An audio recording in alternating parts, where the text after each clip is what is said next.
Hello, friends and followers. Well, here's the GSB-100 transmitter. I did now put in the two 5R4 rectifiers, which I bought yesterday at the Belton Hamfest, and I turned it on innocently here. The final tube is still in this thing, and the final tube red plated, really bright. So I thought, well, okay, it's probably missing bias. It was in a calibrate mode down here. Function AM, so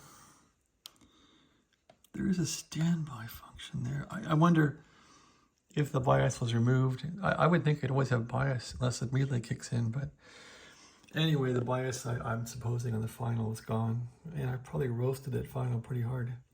And what else is disturbing is this thing's clocking in at 900 volts plate voltage. So turn this baby on.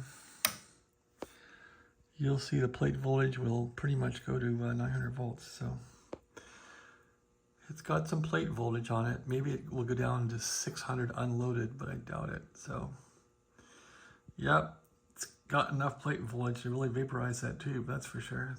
They have it running at 600 volts. So maybe the gentleman has a wiring error. And anyway, capacitors will probably pop at that voltage. Let's see if there's any AC ripple on it. So if you go to an AC scale here, you'll see ripple, and it has about 7 volts of ripple on it. Would that make a hum on the signal? Maybe. All right, shut it down. Yeah, the lights are working a little bit. One bulb there, one bulb there, one bulb there. That one's out, but it's got some lights. Kind of cool, huh? Thanks.